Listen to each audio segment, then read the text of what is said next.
Imagine watching a man bleed to death in the middle of the street while an entire town just stands there doing nothing. That is exactly what happened to Caleb Rowe.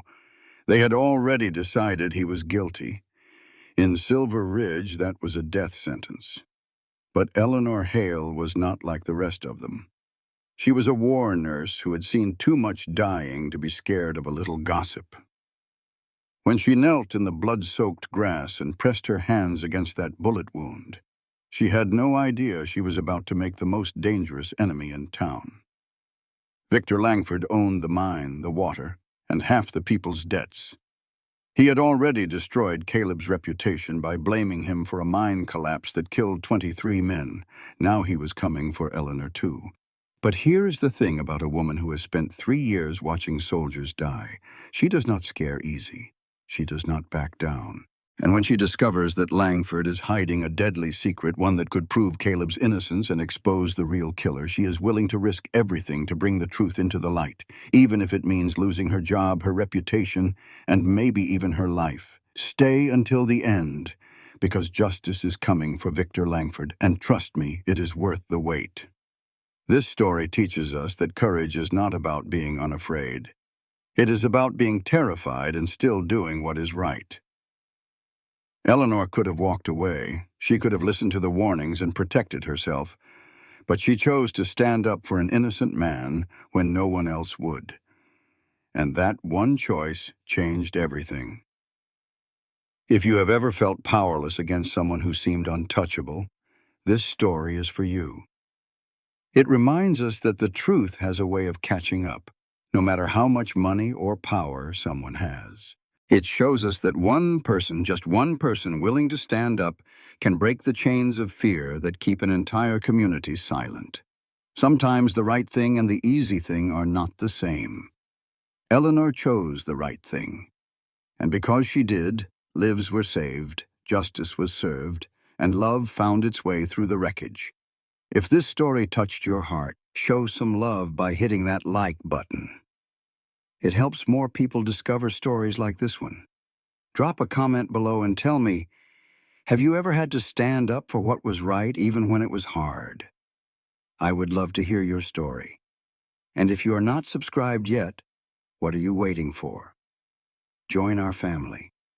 We bring you powerful stories every week about courage, justice, and the kind of love that survives the storm.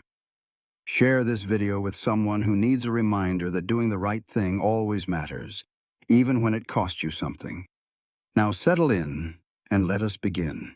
The stagecoach groaned into Silver Ridge, a town clinging to the mountainside under a bruised-looking sky. Eleanor Hale, a schoolteacher running from her own ghosts, pressed a hand to the dusty window. She had been a nurse in the war, and the memories followed her all the way from Philadelphia. She hoped this raw frontier town would be a place where she could finally outrun them and start fresh. The coach stopped, and the driver, a tough old man, gave her a warning as she stepped into the street. "Ma'am," he said, his voice low. "This place ain't like back east. Folks here don't forget, and they sure as heck don't forgive." Before Eleanor could ask what he meant, he was already unloading her trunk. The air smelled of pine, smoke, and trouble. This was a boom town, a place that grew too fast, where fortunes were made and lives were broken in the blink of an eye. It was just the kind of place desperate enough to hire a woman whose hands still trembled from the horrors of war. At the far end of the dusty main street, she saw it, a small white schoolhouse, her new beginning. She was halfway there when a gunshot cracked through the air. For a heart-stopping second, Eleanor was back in a field hospital, the sound of gunfire meaning another young man was gone. Her training kicked in. Her eyes scanned the prairie just outside of town. A riderless horse stood near a man lying motionless in the grass. She looked around. Men stood in doorways watching. Nobody moved. "Someone's been hurt," she said to a blacksmith nearby. "That's just Caleb Rowe," the man grunted, turning away. Another man added, "Best leave him be, ma'am." But Eleanor saw the man's hand twitch. He was still alive. In that moment, she made a choice. Ignoring the warnings, she ran toward him. She knelt in the blood-soaked grass. He was breathing, but just barely. His eyes flickered open, gray and intense. "You should go," he rasped. "Not until this bleeding stops," she replied, her voice steady. She was a nurse again, assessing the gunshot wound in his chest. It was bad. He had been shot clean through. "Who are you?" he managed to ask. "Eleanor Hale, the new school teacher." She pressed her cloak hard against the wound, trying to slow the bleeding. He winced, but didn't cry out. The town was still watching, offering no help at all. "You have to leave me," he insisted, his hand weakly gripping her wrist. "When they see you helping me." "I do not abandon people," Eleanor said, cutting him off. "I don't care what you did. Right now, all I see is a man who needs a nurse." He looked surprised. "Where do you live?" she asked. 5 miles north, he whispered. 5 miles. He would never make it. But staying here, waiting for help that would never come, was certain death. "We are getting you on that horse," she said with a resolve that surprised even herself. He stared at her, a strange look in his gray eyes. "You don't know me." "I know you're bleeding," she said, preparing to lift him. "And I know how to help. Everything else is just noise." He finally gave a small nod, and she took his weight, ready to fight for his life, one painful step at a time. The only sound was air whistling through his clenched teeth. His horse, Dakota, stood still as a stone. "Easy now," Eleanor said, getting under Caleb's arm. "On the count of 3. 1, 2, 3. He hauled himself into the saddle, pure grit keeping him upright. His face was ashen. She pressed her cloak against his chest where the blood was soaking through. "It is 5 miles north," she said. "Can you stay with me?" He was already starting to sway. She grabbed the reins and led the horse right through the middle of Silver Ridge. She could feel every eye in town on her, could hear their whispers. That is when a man in a fancy suit stepped right in front of them. "Miss Hale, I am Victor Langford. We need to have a word." Eleanor did not stop. "Mr. Langford, unless you plan on helping, we have nothing to discuss." Langford walked beside her. "You do not get it. That man is trouble." She stopped then. "He is bleeding," she said plainly, "and I am a nurse. This talk can wait." Langford stepped in her way again. "It cannot." She looked him straight in the eye. "Mister, I have spent 3 years watching boys die because some people cared more about rules than about mercy. I will not stand by while another man bleeds out because of town gossip. So you can either move, or you can explain to the school board why you kept their new teacher from her patient." His jaw went tight, but he finally stepped aside with a cold smile. "We will speak later, Miss Hale. Welcome to Silver Ridge." She led the horse right past him. "Still with me?" she asked Caleb quietly. "Barely," he rasped. "Eleanor." The way he said her name, like he was holding on to it, made her heart jump. "Stay with me, Caleb. You can make it 5 miles." He repeated the words like a prayer. 5 miles. To keep him conscious, she told him stories about Philadelphia. After a couple of miles, he began to slump in the saddle. "Caleb, you have to talk to me." He tried to sit up straighter. "My family has owned this land since '52. He coughed, and fresh blood stained her cloak. "Why are you helping me?" he asked. The honest question surprised her. The safe thing to do would have been to find the sheriff, but she just could not do that. "Because no one else did," she said at last. "I do not know if you are a dangerous man. I just know you have been shot, and I know how to help. I will worry about everything else after you're not bleeding." He almost managed to smile. A practical woman. A while later, his voice was a faint whisper. "There, see the cottonwood trees?" Eleanor looked up and saw the ranch. "I see it. We are almost there." "Trying," he breathed out. "Eleanor, if I do not make it, find Mary Chen at the boarding house. After what you did today, you are going to need a friend in this town." Eleanor did not argue. They finally reached the ranch as the sun was touching the mountains. It was a large, well-built place. "Anyone here?" she called out. A young man, maybe 17 years old, ran out of the barn. He had the same gray eyes as Caleb. "What happened to him?" the boy cried. "He has been shot," Eleanor stated. "We need to get him inside right away. Do you have medical supplies?" The boy nodded. "I am Jamie. Caleb is my brother." Together, she and Jamie wrestled Caleb off the horse and onto a bed inside the house. "Get me clean water and the medical kit," she ordered, already cutting away his ruined shirt. Jamie came back with an old leather medical case. Eleanor worked with practiced speed. The bullet had passed clean through, but he was already going into shock. "Is he going to die?" Jamie's voice cracked. "Not if I can help it," she answered, threading a needle. She stitched the wounds with quick, even hands, a skill she wished she never had to learn. Caleb's eyes opened just a little. "Told you? I was dangerous," he whispered. "You told me a lot of things," she said. "Now be quiet and let me work." When it was over, she finally felt the exhaustion, and her hands began to shake. Jamie noticed. "Are you all right, Miss Hale?" "I am just tired," she said. She told him how to care for the wounds. "I know what to do," Jamie said quietly. "My mother was a healer before she passed." Eleanor looked at him and simply nodded. Outside, the world had gone completely black. Jamie told her, "You can't walk back 5 miles in the dark." His young face was grim. "Besides, you helped Caleb.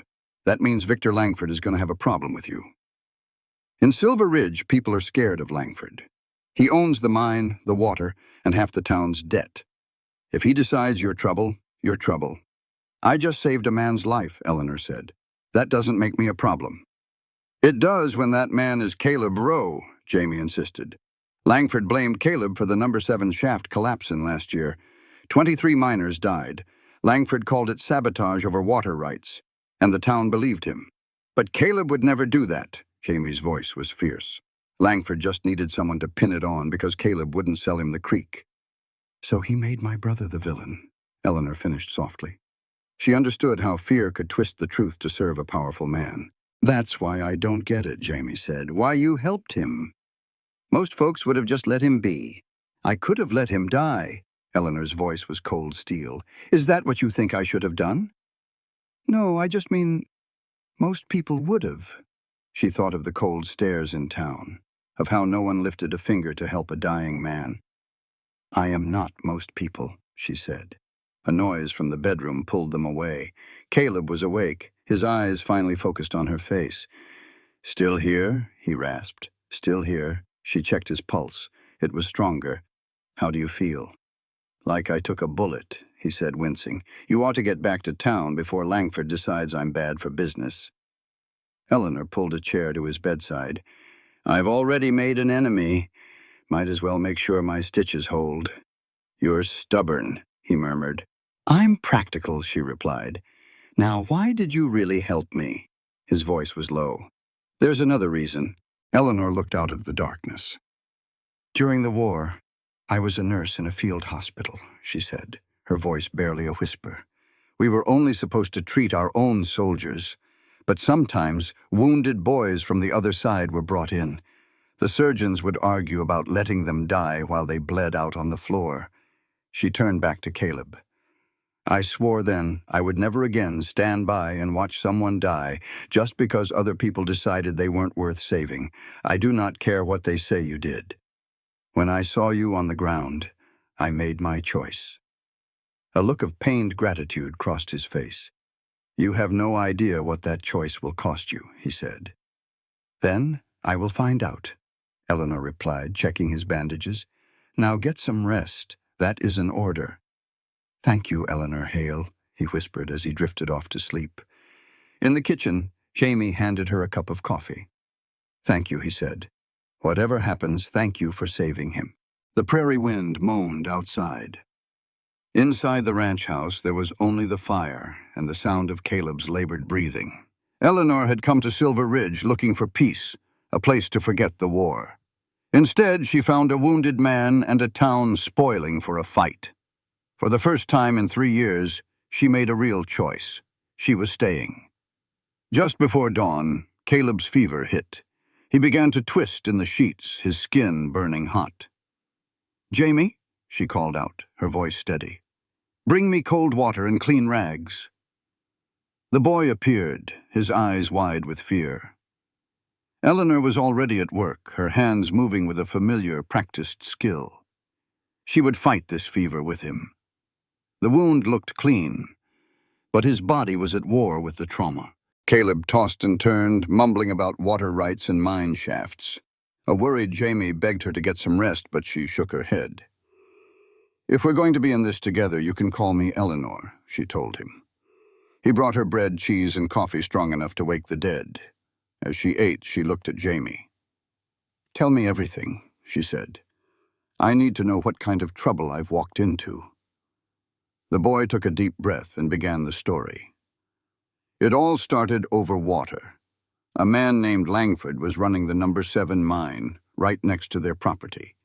His operation was draining their creek dry, and their cattle were suffering for it. Caleb had tried to reason with him, but Langford wanted it all. When Caleb wouldn't sell his land, Langford's men turned nasty.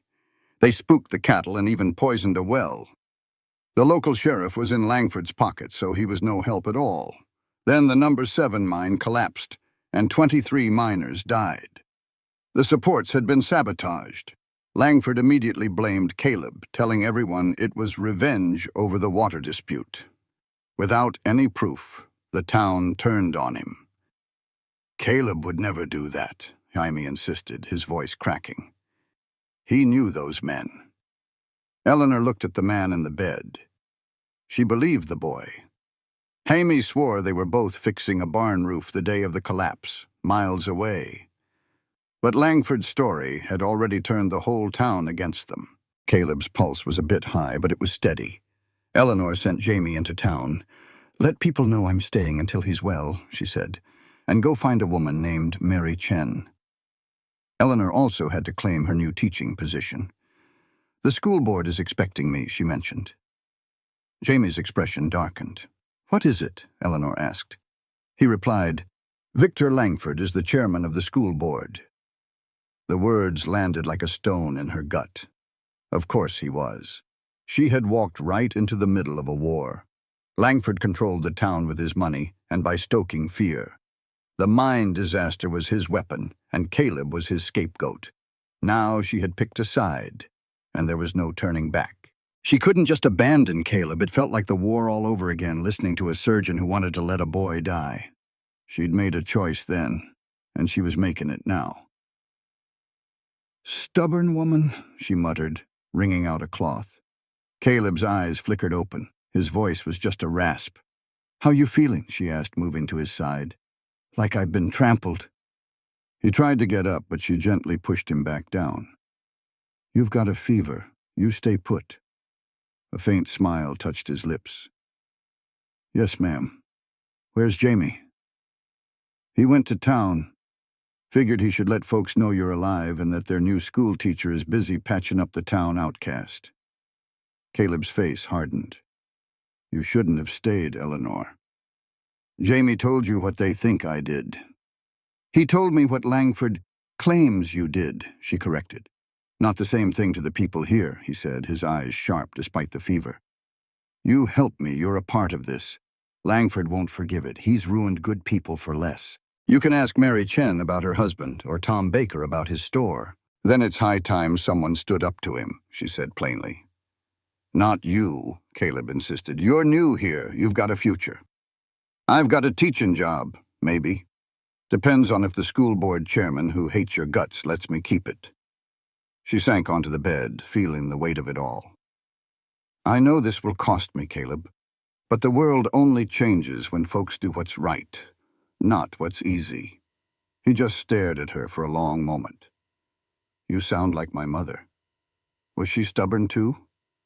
"Stubborn as a mule, and twice as brave." His eyes drifted shut. "She would have liked you." Eleanor felt a warmth spread through her chest. After a bit, his voice, quiet as a whisper, found her at the window. "Why are you really here, Eleanor? A woman with your skills could be anywhere." She looked out at the endless prairie. "Because nowhere else would have me? The war, it changes a person. Back in Philadelphia, they didn't want a nurse whose hands shook. I needed to go somewhere I could still be useful. And instead you found me," Caleb said. "Instead I found you," she agreed with a small smile. "Seems to be my lot in life, finding men bleeding on the prairie." His fever-bright eyes met hers. "Thank you for seeing past the scars." She knew he meant more than the old injuries she'd seen on his chest. "We all have 'em," she said softly. "Some are just easier to see." The afternoon drifted by. Eleanor finally woke to the sound of hooves. It was Jamie, and his face was a grim picture as he swung down from his horse. "Well?" she asked from the porch. "Mary Chen says to come by the boarding house when you can. She also said you've kicked up a whole mess of trouble." "I reckoned as much." "Langford's called a school board meeting for tomorrow morning, 9 o'clock sharp," Jaime said, his voice flat.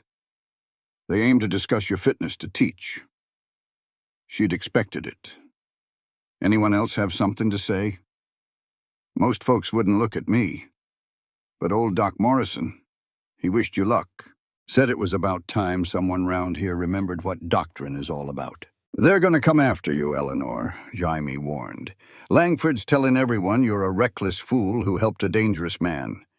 He's got half the town believing it, and the other half too scared to say otherwise. He owns everything, see? You cross him, you lose it all."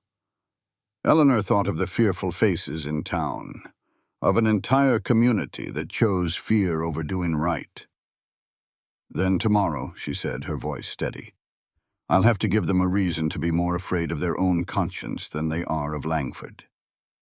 That night, Caleb's fever finally broke.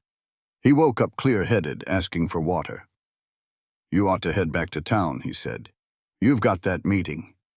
"I'm not leaving till first light. Don't start that again."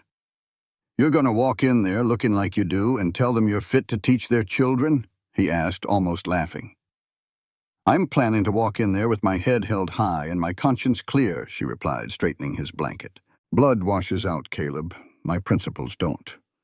He watched her with that serious gaze of his. "You're going to lose." "Probably," she admitted. "So why bother?" She paused. "Because fighting for what's right matters, even if you lose. Because those children deserve a teacher who shows them how to stand tall. And because if I run from this, I'll regret it for the rest of my days. I've got enough regrets already." Caleb was quiet for a long time. "My mother used to say courage isn't about not being scared. It's about doing what's right when you're terrified." "Your mother was a wise woman." "She was," he said, his voice soft. "She'd have stood right there with you tomorrow." "Then I'll stand for the both of them." She turned down the lamp to leave. "Eleanor," he called out from the darkness, "whatever happens, thank you." She just nodded, not trusting her voice, and closed the door. Before the sun was up, Jaime had coffee ready. She'd washed up and put on her plain traveling dress, her hair pinned up tight. She was a woman ready for a fight. "I'll ride in with you," Jaime said. "You should stay here with Caleb." "He's sleeping peaceful," Jaime said, his jaw set just like his brother's. "Besides, you shouldn't be walking into that hornet's nest alone." As they rode toward town, Jaime told her, "You have friends here now." It was more than she'd had the day before. They found Mary Chen's boarding house on a quiet street. Mary was a small woman in her 50s with eyes that saw everything. She sat them down for a hot breakfast and got straight to business. "Saving Caleb was a brave thing to do," she said, "and a foolish one." Mary knew about the school board meeting. "You are walking right into an ambush," she warned. "Langford will paint you as unstable. He'll have the other board members, like Reverend Mitchell, nodding right along with him. They all owe him." Mary laid it out plain as day. The school board was in Victor Langford's pocket. The store owner, Samuel Cartwright, owed him a heap of money. And the mayor's wife, Margaret Thornton, was scared of losing her high society standing. "You gotta make this about more than just Caleb Rowe," Mary told her. "Make it about the soul of this town." So Eleanor walked into that church meeting room with her head held high. Langford, looking slick in a pressed suit, sat at the head of the table. He got straight to the point. "Miss Hale," he started, "we're here to talk about you helping a known killer." Eleanor's voice was calm and steady. "He is an accused man. Here in America, that means he is innocent until a jury says otherwise." Langford just sneered. "You put yourself in a whole mess of danger for a man this entire community has rejected." "I gave medical attention to a man with a gunshot wound," she corrected him flatly. "That isn't a lack of judgment, that's just plain human decency." Reverend Mitchell, looking nervous, cleared his throat. "But, child, you have to understand how this looks. A teacher must be beyond question." Eleanor's eyes narrowed. "Then maybe folks should ask themselves why they just stood there and watched a man bleed to death. What kind of lesson does that teach their children?" Langford's smooth mask finally started to crack. "You waltz into our town and dare to judge us?" "I know you lost 23 men," Eleanor said, her voice softening just a bit. "But using that tragedy to hound an innocent man is not justice. It is vengeance, pure and simple." She looked straight at each board member. "Is that what you want your kids to learn? That truth doesn't matter so long as a powerful man says it doesn't?" Margaret Thornton finally spoke up. "And what would you teach them, Miss Hale?" "To think for themselves," Eleanor answered right away. "To stand up for what is right, especially when it is hard. I would teach them with my actions." She pushed her chair back and stood. "Go on and vote me out, I understand. But you should know you are not voting on whether I am fit to teach. You are voting on whether you are." The door clicked shut. Outside, Mary was waiting on the church steps. "The truth always matters," she said, patting Eleanor's hand. "Sometimes it just needs a little time to sink in." Not long after, Reverend Mitchell found them. He was sweating. "The board has decided. The job is yours. On a 3-month probation." Eleanor could not believe her ears. "Mrs. Thornton insisted," the Reverend whispered. "She said her daughter deserves a teacher with a backbone." The vote was 3-1. Back at the boarding house, Eleanor sank into a chair.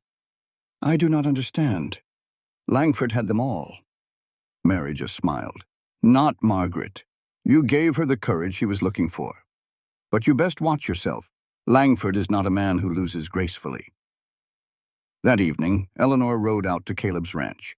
She found him on the porch, looking pale but alert. A wave of relief washed over his face when he saw her. "You are all right," he said. "I am employed," she replied, taking the chair next to him. "Barely." He was quiet for a long time, just watching the stars come out. "Thank you," he finally said, his voice rough with feeling. "For what?" "For not backing down. For standing up for the truth, even when you knew it might cost you everything." The schoolhouse smelled of chalk dust and old books. Eleanor stood in the doorway on her first morning, looking at the 16 children who stared right back at her. Their faces were a mix of curiosity and suspicion. In a small town like Silver Ridge, news traveled fast, and she knew she was the subject of it. "Good morning," she said, walking to the front with a calm she did not entirely feel. "I am Miss Hale, your new teacher. I am sure you have heard some things about me. Some might even be true. But none of them are as important as what we are going to do in this room together." She looked out at the faces, seeing the challenge in their eyes. She had made her choice on that dusty road. Now it was time to live with it. A boy's hand shot straight up. He was about 13. "Is it true you saved that man who killed all those miners?" Eleanor met his gaze without flinching. "I gave medical help to a man who had been shot. A court of law will decide if he is guilty of anything, not me. My only job was to stop him from dying." "But my paw says your paw has a right to his opinion," Eleanor said, picking up a piece of chalk. "But in this classroom, we will deal with facts. We will ask questions, and we will think for ourselves. I believe every person deserves help when they are hurt, no matter what they are accused of. If that bothers you, we can talk about it. But first, let's begin with your names. The tension in the room did not vanish, but it changed into something she could finally work with. Eleanor was the new school teacher, and this town made sure she knew it. She taught reading and numbers, but her real job was navigating the cold stares and whispers. Only two places felt like a refuge: her room at Mary's boarding house and the long ride out to Creek Bend Ranch. There, she tended to Caleb's wound. Each visit, the injury looked better, and the man looked stronger. On her third trip, she told him, "You're healing up just fine. Another week and you won't need these bandages." Caleb's gray eyes watched her. "Reckon that means you'll stop riding out here?" Eleanor kept her focus on the bandage. "The medical need will be over," she said, tying it off. "But I suppose I'll find other reasons to visit. After all, you're one of only 3 folks in this whole town who treats me like a person." "Is it that bad in town, Eleanor?" Caleb asked, his voice low. She could have softened the truth, but she didn't. "It's not good," she admitted. "The children are fine, but their parents watch me like a hawk, just waiting for a mistake." She took a deep breath. "And Langford has started visiting the schoolhouse. He sits in the back like a judge, taking notes on my teaching. He's looking for any reason to run me out of town." A dark look crossed Caleb's face. "The man's a snake." Eleanor managed a small, tight smile. "Well, so far I have been perfectly boring. It is driving him crazy." Caleb stood and poured them both a cup of coffee, a comfortable routine they had fallen into. "You are a lot tougher than you look, Eleanor Hale," he said quietly. She took a sip of the warm coffee. "Tell me about the water, Caleb. Why is it so important?" He stared into his cup for a long moment. "My daddy settled this ranch back in '52. He picked this spot because of the creek. It has water all year long, fed by mountain springs." He nodded toward the window. "Most other places dry up by August, but our creek keeps flowing. Then the mines came. Those mines of his drink up water something fierce. Our creek level dropped 2 feet that first year." Eleanor finally understood. "So Langford wants your water rights to control everything." Caleb's hand tightened on his cup. "I offered to share, but that was not good enough for a man like Victor Langford. He wanted it all. Our little ranch is just in the way of his empire." Caleb's tone was sharp. "When I refused to sell my land, he turned the town against me. He used the mining accident where 23 men died to call me a murderer. Langford's engineer, Robert Fletcher, testified that the sabotage was weeks old, giving me a motive." Eleanor interrupted him. "Tell me about the engineer. I was a nurse for 3 years, and I know when a person is lying." Caleb explained Fletcher was a smart mining expert that Langford paid very well. "An honest engineer would report sabotage immediately," Eleanor said. "He would not wait until after men died. Fletcher must have found something else, something caused by cheap materials or bad construction, and called it sabotage to protect Langford."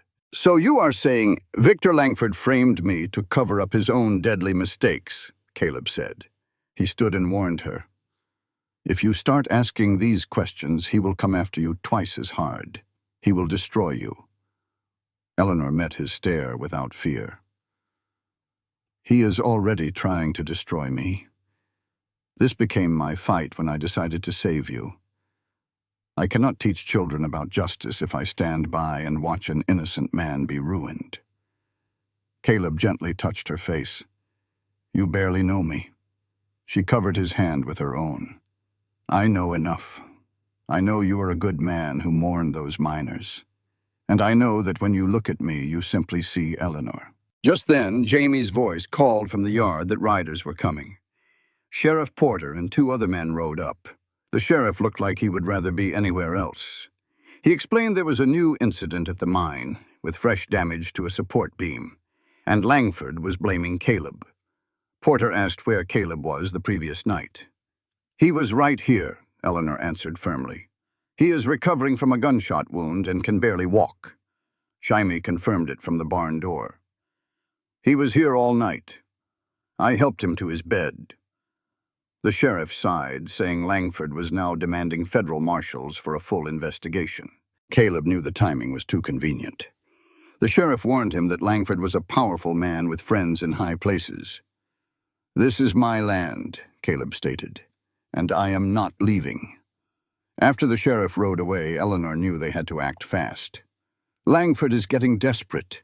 We need to find proof before he creates a lie you cannot escape." She straightened her shoulders. "And I believe I know someone who can help us." The next day, she went to the small house of Doc Morrison.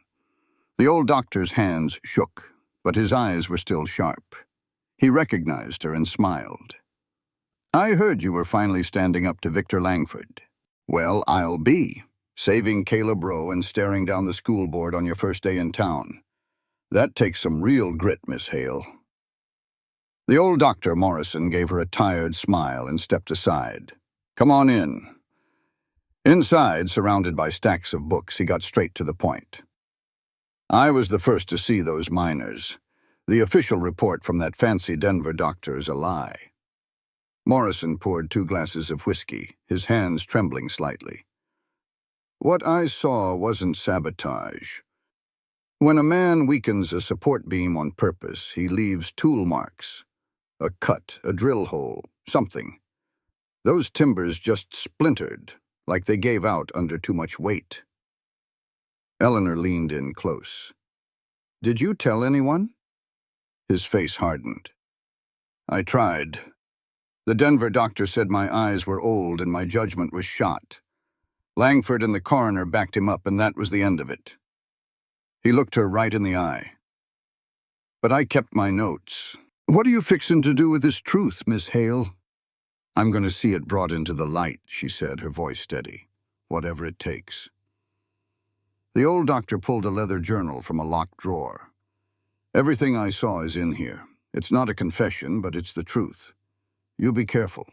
Victor Langford is a dangerous man to corner." "Why are you giving this to me?" Eleanor asked, holding the journal like it was a sacred text. Morrison's smile was sad. "Because I took an oath to seek the truth and stand for what is right. I reckon you took a similar oath as a nurse. Some of us still remember what that means." Later that night, Eleanor was deep in the doctor's notes when a knock came at her door. It was Mary Chen, her face etched with worry. "You have a visitor downstairs. She says it is urgent." In the parlor, Margaret Thornton was pacing, her hands twisting her gloves. "Miss Hale, thank goodness. My husband got a letter from the governor's office. Federal marshals are coming to Silver Ridge." Eleanor felt a cold knot form in her stomach. "They are coming to investigate the mining incidents." Margaret's voice was barely a whisper. "Langford has powerful friends. He has convinced them Caleb is a dangerous man behind it all." "They are going to arrest Caleb the second they arrive," Margaret said, her eyes pleading. "The trial will be in Denver, where Langford owns everyone. They are going to hang him, Miss Hale." Eleanor took a deep breath. "Why are you telling me this?" "Because you are the only one with the courage to stand up to that man, and because I am tired of being afraid." Margaret's hands went still. "I know something. Before the accident, I overheard my husband and Langford arguing. Langford was furious about the cost of the new mine shaft. He said that Fletcher told him they could use cheaper support timbers and no one would ever know." Eleanor's heart hammered against her ribs. "Are you certain?" "I wrote it down right after," Margaret said, pulling a folded paper from her handbag. "When Langford blamed Caleb, I knew it was wrong, but I was scared for my family. Now, I am more scared for my daughter to grow up in a town where a man like that can get away with murder." With Morrison's journal and Margaret's statement, the ugly truth was clear. Langford cut corners with cheap wood to save money. 23 men died because of his greed. He then used the tragedy to get rid of Caleb, the one man who stood in his way. Now the law was coming to hang the wrong man. Going to Sheriff Porter was no use. He was in Langford's pocket. Eleanor knew from her time as a war nurse that when the system is broken, you have to find another way. She found Mary in the kitchen. I need to borrow a horse in the morning, Eleanor said calmly. I am riding to Denver to see a newspaper editor I know. That is a dangerous game, Mary warned. Langford will destroy me anyway if I testify for Caleb, Eleanor replied. This way, at least I am taking the fight to him. Mary nodded slowly. Take the gray mare. She has got stamina. And Eleanor, you be careful. The world needs more women like you. Eleanor rode out before dawn, not even telling Caleb where she was going. She headed south toward Denver, chasing the only hope she had left. She found the newspaper office and its editor, James Mitchell. She had known him from her time in the war. He was a man who believed fiercely in the truth. He read Morrison's journal and Margaret's testimony without a word, his expression growing more serious with every page. This is powerful, he said at last. It is not enough to win in court, but it is enough to ask some very hard questions in public. Will you print it? He paused for a long moment. Langford is one of our biggest advertisers. Running this story could shut us down for good. Eleanor's hope began to fade. But, Mitchell continued, his smile grim, our integrity is worth more than his money. The marshals will be in Silver Ridge within the week, you say? Yes. Then I had better get to work, he said, shaking her hand. Thank you for bringing this to me, Eleanor. Eleanor rode back to town with a renewed sense of possibility. She arrived to find a crowd gathered around a notice posted on the church. It was an official announcement for a federal inquiry. The notice named Caleb as a wanted man and warned that anyone helping him would be prosecuted. Then she saw Victor Langford watching her, a cold smile on his face. I hope your trip was educational, Miss Hale. He had known her plan all along. Very educational, she said. Langford's smile widened. It will not make a difference. Justice, my dear Miss Hale, is whatever powerful men decide it is. He tipped his hat and walked away, leaving her standing alone. The notice in the post office hit Eleanor like a punch to the gut. The marshals were coming for Caleb, and they were coming early. Langford had pushed up the timeline. Without a second thought, she got on a horse and rode hard for Creek Bend Ranch. Caleb and Jamie were in the barn mending tack when she arrived. One look at her face, and Caleb put down the bridle he was mending. Eleanor, he asked, his voice tense. The marshals, she said, out of breath. They're coming. Langford moved things up. We have days, not weeks. Jaime let out a quiet curse. Caleb's face was like stone. How do you know? Eleanor pulled a worn journal from her saddlebag. Because I rode to Denver. I took all the proof to a newspaper man I know. You went to Denver without telling me? Caleb's voice was sharp with anger. You're darn right I would have stopped you. Eleanor, do you have any idea what you've done? You painted a target right on your own back. Her own temper flared. I was already a target the second I saved your life. I don't need you to protect me, Caleb. I need you to trust me. She held out the journal. The story will be published. It might not stop the arrest, but it will make a federal trial look real close at the evidence. This could ruin you, he said, his anger softening into something else. Why? He asked, his voice raw. Why risk it all for a man you hardly know? Eleanor looked him straight in the eye. She couldn't tell him how he'd become more than just a patient. She couldn't speak of the quiet talks and the way he looked at her. So she said the only other truth that mattered. Because it's the right thing to do. And someone has to do it, he said, his voice low. I can't let you throw your life away for me. Eleanor looked right at him. It is my life to throw. For 3 years I've been running from the war, from the nightmares, from failing to save people. I came here to be useful, not to watch more folks die. But running does not heal a thing. Standing up to Langford, fighting for you, maybe this is the first honest thing I have done since the war ended. Caleb took her hand in his. You are the bravest person I have ever known. Eleanor, if this goes wrong, you have to promise me you will walk away. Build the life you came here for. She shook her head fiercely. I cannot promise that. I will not abandon you. Caleb looked at her for a long moment. Then he leaned down and kissed her. She stood on her tiptoes, and that kiss held everything she'd been holding back. When he pulled away, Caleb just looked at her. I don't deserve you, he said. Eleanor gave him a wobbly smile. Well, you're stuck with me now. That night, they made a simple plan. Running was not an option. Caleb would stay put while Eleanor and their friends gathered proof of his innocence. Jamie would ride out to the other ranches looking for folks brave enough to stand against Langford. It ain't much of a plan, Amy admitted. It's all we've got, Eleanor answered, her hand covering Caleb's. That and the truth. She rode back to town under a sky full of stars. Mary was waiting for her with hot tea. The marshals are coming, Eleanor said, her voice heavy. Then we'll face them together, Mary said, her tone as solid as oak. You're not alone. I've seen men like Langford before. They seem mighty powerful, right up until they ain't. The next 2 days were filled with a quiet dread.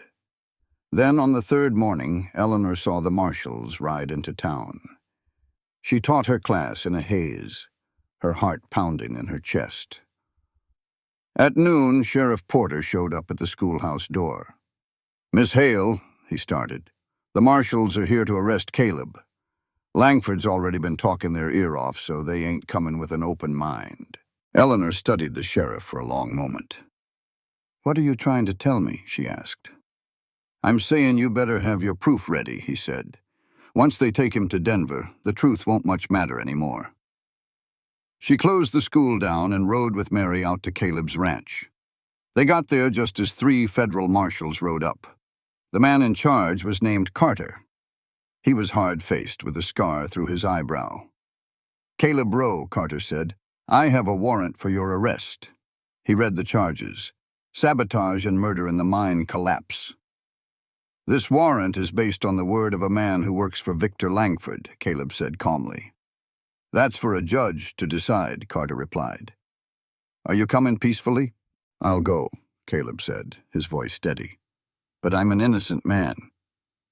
They all say that, Carter muttered. Just as they put the cuffs on him, Eleanor stepped forward. Marshal, she said, I have evidence that proves the mine collapse was from shoddy work, not sabotage. Carter barely gave her a glance. And who might you be? Eleanor Hale. I'm a nurse who treated the men.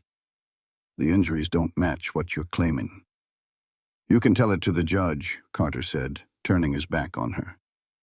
As they led Caleb away, he met her eyes.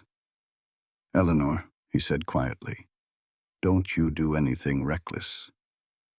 The marshals rode off, leaving them in a cloud of dust. Jaime's face was pale. They're fixing to kill him. Not if we can stop him, Eleanor said. The telegraph is no good. Langford owns it, Mary stated. Then we ride to Denver ourselves, Eleanor declared, already heading for the barn. If that newspaper man Mitchell can print the story tonight, we might have a chance. It was a hard, punishing ride. They pushed the horses and themselves, not stopping until they saw the lights of Denver, just before midnight. The newspaper office was dark, but Eleanor hammered on the door until a light came on upstairs. Mitchell opened the door, looking like he'd just been pulled from bed. Eleanor, what in the world? They arrested him, she said, her voice ragged. They took Caleb. You have to publish the story now before it's too late. Mitchell's sleepy expression turned hard as steel. Come on inside, he said. The newspaper editor, Mitchell, shook his head. Eleanor, the presses are cold. It would take 4, maybe 5 hours to set the type and print enough copies. Then we start now, she said, her voice full of fire. What followed was a flurry of work. Mitchell woke his crew. Mary helped Eleanor lay out the evidence into a clear story. Soon the presses rumbled to life like thunder in the night. As the sky began to lighten, Eleanor saw the first paper come off the press. The headline was bold, Mining Disaster or Murder. The article laid out everything, from the doctor's testimony to Langford's suspicious actions. It told the story of a powerful man using a tragedy to crush anyone in his way. As the sun came up, newsboys were shouting on the streets of Denver. Eleanor bought a paper, her heart pounding. The story was damning. It was the truth. But she had to wonder if the truth would be enough. A crowd was all stirred up on the courthouse steps. Eleanor pushed her way to the front and read the notice. The hearing was postponed. Relief washed over her. It was not freedom for Caleb, but it was a fighting chance. Just then, Marshal Carter came down the steps, his scarred face impossible to read. "That was your doing, was it not? The newspaper story." Eleanor stood tall. The truth was already there. Someone just had to point to it. The marshal studied her for a long moment. "I have been a lawman for 15 years, he finally said. "When a powerful man like Victor Langford pushes this hard for a conviction, it usually means he has something to hide." He told her the hearing was moved back 1 week. "Caleb is in the federal holding cell. You should go let him know he has more folks in his corner than he might think." The holding facility was a grim, desperate place. When Caleb saw Eleanor, his face was a painful mix of love and fear. "They postponed the hearing," she said through the bars. "We bought 1 week." Caleb reached through, his hands covering hers on the cold iron. "Eleanor, the risk you took." She stopped him. "It is not enough. We need real proof that Fletcher lied about the sabotage." "The mine records," Caleb said, his voice low. "Langford keeps detailed records. If Fletcher used cheaper timbers, the paperwork will prove it." But his office at the mine was guarded day and night, locked up tighter than a drum. "Then we have to find something Fletcher fears more than he fears Langford," Eleanor declared. Outside, she met Mary. "We need those records," Eleanor said, her mind set.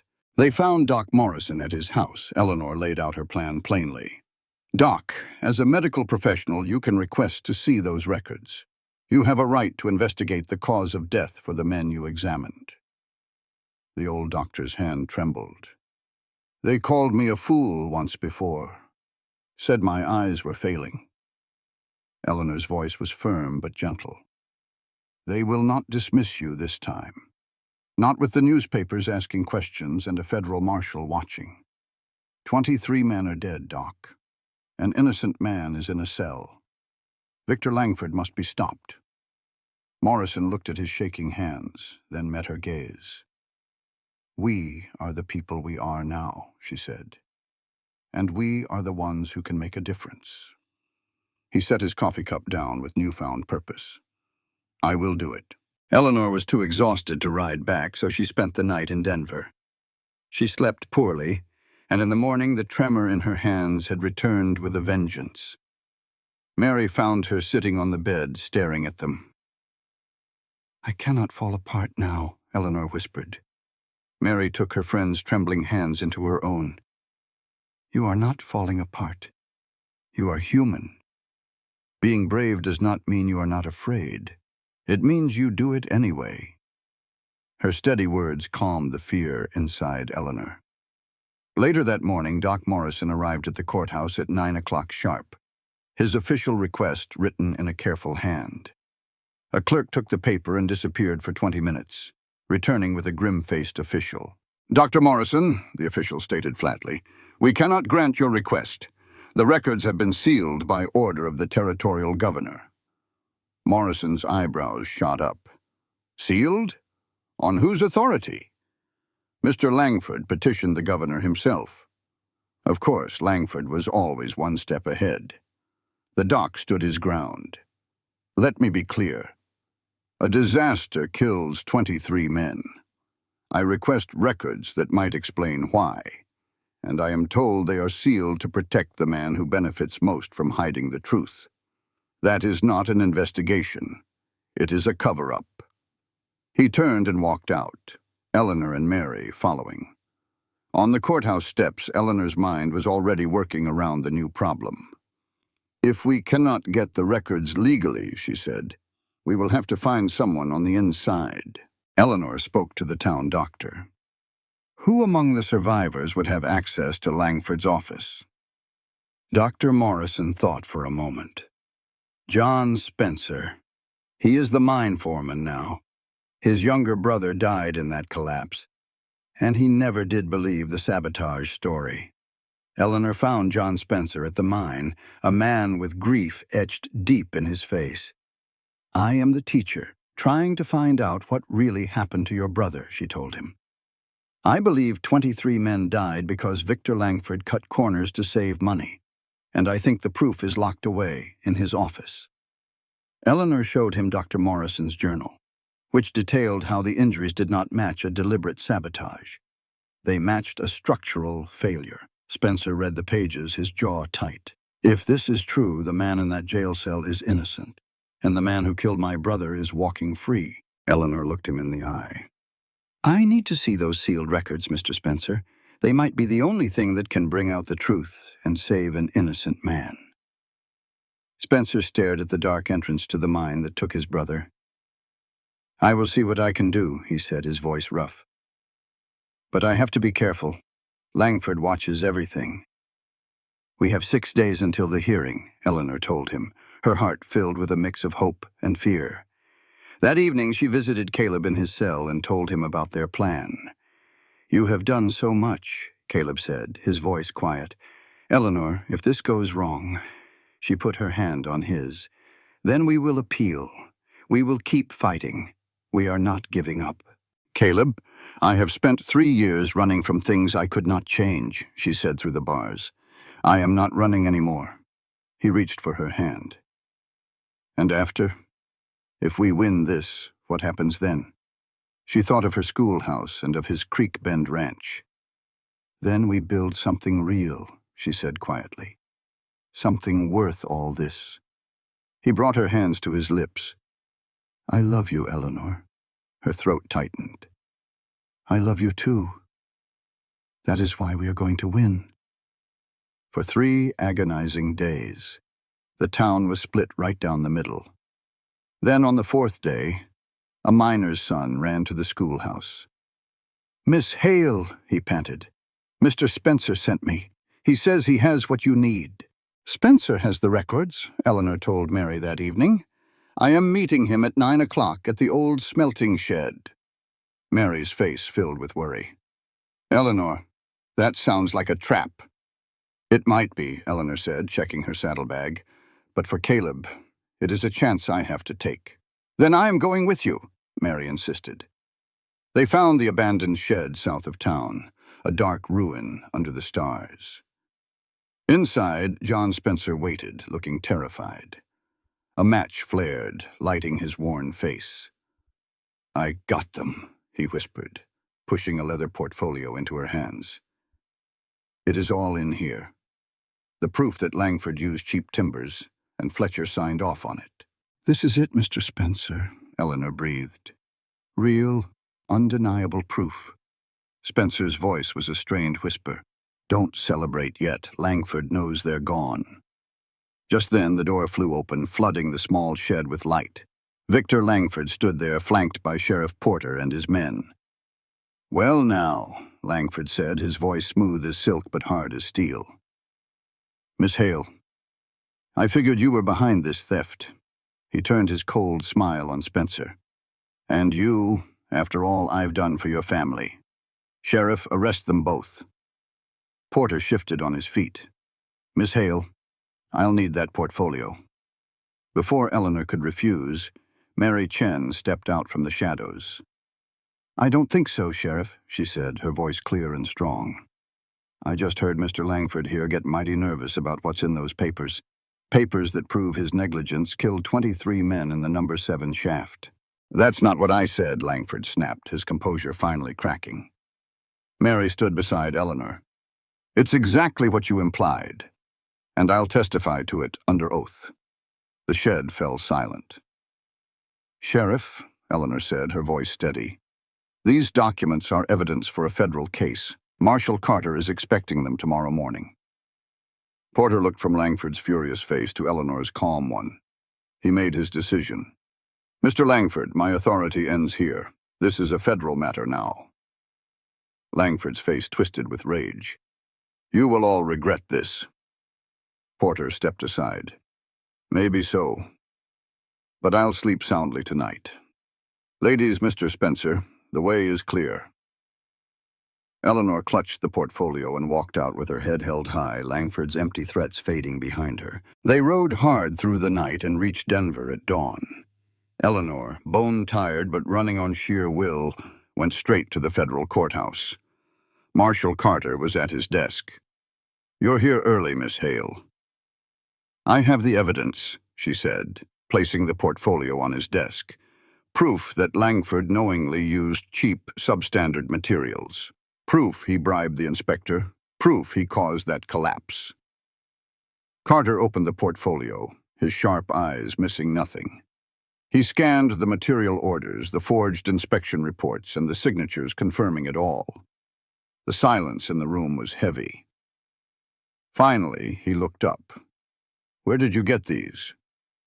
"From a man whose brother was one of the 23 who died because Victor Langford wanted to save a little money." Carter tapped a thick finger on the documents.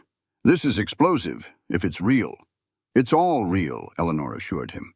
"Every last signature." Carter nodded slowly. "The hearing is tomorrow at 10 o'clock. Caleb stays in custody until then. But Miss Hale," his voice softened just a bit, "if this is what you say, your man will walk free." Relief washed over Eleanor, so strong she had to grip the desk. She went to the jail and told Caleb the news. Hope, a thing he had not felt in months, bloomed in his eyes. "It's really over?" he asked quietly. "Almost," she promised. "I want to take you somewhere when I'm free," Caleb said, his voice low. "A place my mother loved." Eleanor pressed her hand against the cold bars separating them. "Anywhere with you will be beautiful." The next morning, the courtroom was packed. Eleanor saw friends and allies, their faces a mix of hope and worry. And in the front row, surrounded by his lawyers, sat Victor Langford. His eyes met hers, full of cold fury. Eleanor simply lifted her chin and stared right back. She didn't need to say a word. He knew he was beaten. The truth was finally coming out. In the courtroom, a commanding man named Judge Marcus Brennan took his seat. "Marshal Carter, present your findings," he ordered. Carter laid out the ugly truth with cold facts. He showed the plans for the number 7 shaft, the orders for cheaper wood that Langford had signed, and the false inspection reports from the engineer, Robert Fletcher. When Fletcher was called to the stand, he was pale and sweating. Under Carter's sharp questions, his confidence crumbled completely. "Did you certify these supports as safe?" Carter demanded. "I did what Mr. Langford told me to do," Fletcher finally cried out. "He threatened me. He said it would be fine." Next, Eleanor stood up. "I want to testify, Your Honor," she said, her voice clear and strong. She told them this was not just about papers, but about a town living in fear. A town where good people were afraid to help an injured man because they were scared of Victor Langford. "During the war," she continued, "I watched men die because powerful people made selfish choices. I swore I would never again stand by and watch the innocent suffer." She looked directly at Langford. 23 men died because Victor Langford cared more for money than for their lives. That is not justice. And I refuse to live in a world where we accept that just because we are afraid. Judge Brennan's gavel cracked like a whip. "Bring in Caleb Rowe." Caleb walked in, shackled but standing tall. His eyes immediately found Eleanor's. "Mr. Rowe," the judge said, "do you have anything to say?" Caleb's voice was rough but steady. "I did not sabotage that mine. I knew most of those 23 men. They worked my roundups and drank coffee in my kitchen." His gaze landed on Langford, filled with a year's worth of anger and pain. "You ruined my name. You did it because I would not sell you my water rights, and you were willing to let me hang for it." He turned back to the judge. "I am asking for the truth to matter. I am asking for justice, and I am asking to go home." The prosecutor's voice was firm. "All charges against Caleb Rowe should be dismissed immediately.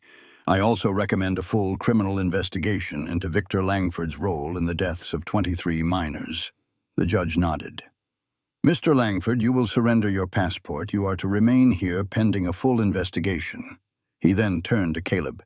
"Mr. Rowe, you are free to go." The court apologizes for the injustice you have suffered." The gavel fell, and the courtroom erupted. Eleanor pushed through the crowd to Caleb as the guards removed his shackles. When he was finally free, he turned and found her. She was in his arms, holding him tight. "It is over," she whispered. He held her close, his voice thick with emotion. "You did this, Eleanor. You saved my life. Twice." She pulled back just enough to look at him. "We saved each other. That is how this works." Eleanor found a grim satisfaction watching Marshal Carter put Victor Langford in irons. Real justice, the kind that was long overdue, was finally being served. In the weeks that followed, the whole rotten business came undone. Langford was facing a pile of charges, and with Robert Fletcher singing like a songbird for a lighter sentence, the outcome was certain. Back in Silver Ridge, Eleanor found the town had changed its tune. Folks who had looked right through her before now tipped their hats. As Margaret Thornton put it over sweet tea, "You showed us how small and scared we had become." Eleanor went back to teaching her students not just their letters, but about the courage to stand up for the truth. Even young Thomas Cartwright, who had been so angry, came to her.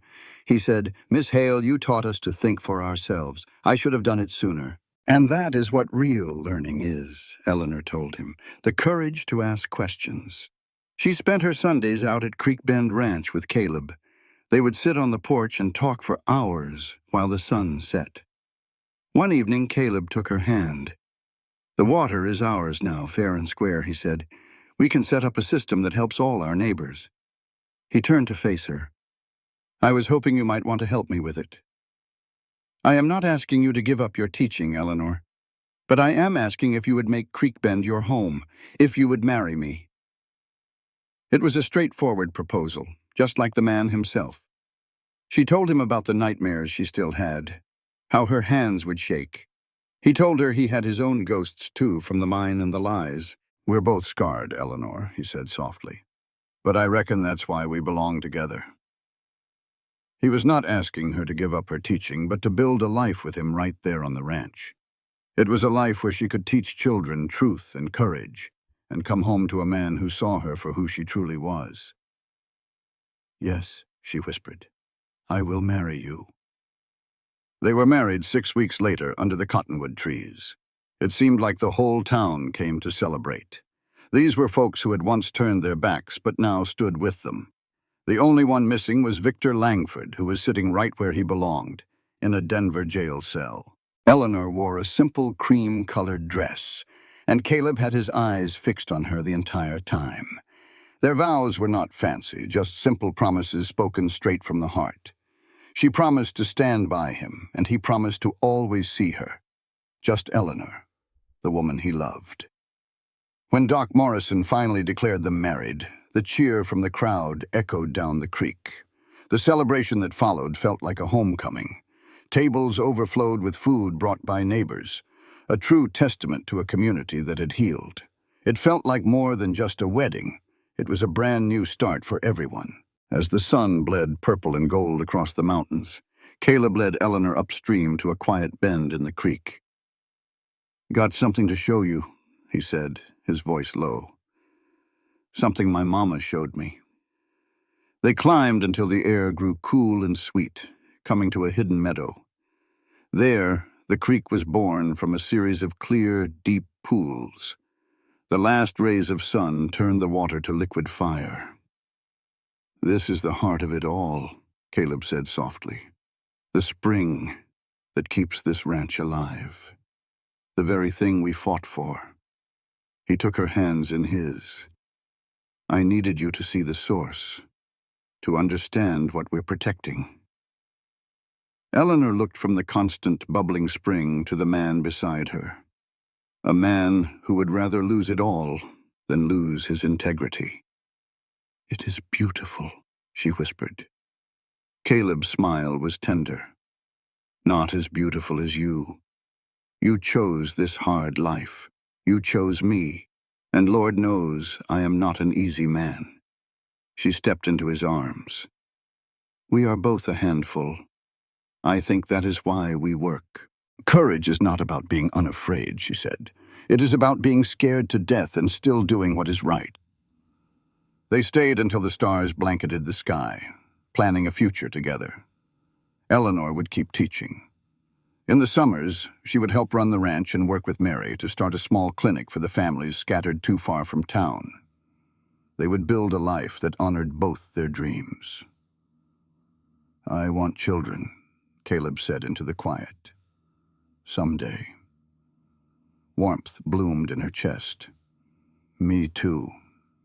Children who will know their father was a man of honor, and that their mother was a woman who saved lives when no one else would." They returned to their wedding party hand in hand, just in time for cake and a rowdy toast from Jamie. The celebration went on late, with the creek singing its endless song under the stars. Life found a new, steady rhythm. Eleanor rode to the Silver Ridge schoolhouse 3 days a week, and her students thrived. They learned to read and do their numbers, but more importantly, they learned to think for themselves. Even Thomas Cartwright, a boy who once challenged her, now asked her to explain the meaning of evidence from the trial. On her days at the ranch, Eleanor worked beside Caleb. The purposeful, hard work steadied the tremor that had haunted her hands since the war. She and Doc Morrison set up a small clinic in an outbuilding. Soon, folks from all over were riding in for care, learning to trust that medicine could serve everyone, not just the wealthy. "You taught me that healing is about seeing a person's dignity," Eleanor told the old doctor. Word finally came from Denver. Victor Langford was convicted and would spend the next 15 years in prison. His mining empire was seized to pay back the families of the men who had died. Justice, Eleanor thought. It would not bring back the dead, but it was real. Without Langford's shadow, Silver Ridge began to heal. New, fair-minded people took charge, and the community flourished. Caleb's plan for sharing water rights became the new law, benefiting all the ranches. "We all let fear keep us quiet," Margaret Thornton told Eleanor one day. "You showed us all what courage looks like." Riding home that evening, Eleanor knew she had found more than a quiet place to heal. She had found a battle fought with truth, not bullets. And surrounded by good people, she had won. Caleb was waiting on the porch. He helped her down from her horse, his hands warm on her waist. "How was town?" he asked. "Good," she smiled. "Thomas Cartwright is giving a speech on the importance of evidence. I think his father is both proud and horrified." Inside, a wonderful smell filled the kitchen. Jamie, now a capable young man of 17, was cooking supper. He grinned, admitting Mary was teaching him how to cook. "A man ought to know how to feed a wife someday," he said, his ears turning red. The three of them ate together as the sun went down, their easy conversation filling the warm kitchen. This was their life. This was home. That evening, they took their usual walk along the creek. Caleb told her the territory was naming the new mining safety rules after the men who had died. "The number 7 protocols," he said. Their deaths would now serve to protect other miners. Then Eleanor shared her own idea. She wanted to expand their small clinic into a real medical facility for ranch families. "That is a heap of work on top of teaching," he said, his eyes searching hers. "I know," she replied, "but it just feels right." Caleb pulled her close. "Eleanor, I married you because you make this world better. Whatever you want to build, we will build it together." The seasons turned on the ranch, and each one brought more healing. Eleanor's schoolhouse filled with eager students, and the clinic grew, serving families from all over. The long winter nights were spent quietly by the fire, building a life together in the comfortable silence. Then, one spring morning, Eleanor knew she was carrying their child. She told Caleb by the creek that evening, and his face lit up with a joy so fierce it took her breath away. "A baby," he whispered, placing a gentle hand on her belly. "You have given me back everything, Eleanor." She covered his hand with hers. "We gave it to each other. That is what love is." Their daughter, Sarah, was born in the cold of January, with her mother's dark hair and her father's gray eyes. 2 years later, a son, James, arrived, named for his uncle, Jamie. Then came another daughter, Margaret. The Creek Bend Ranch prospered, a place built on fairness and hard work. Silver Ridge was no longer a town ruled by fear, but a community built on respect.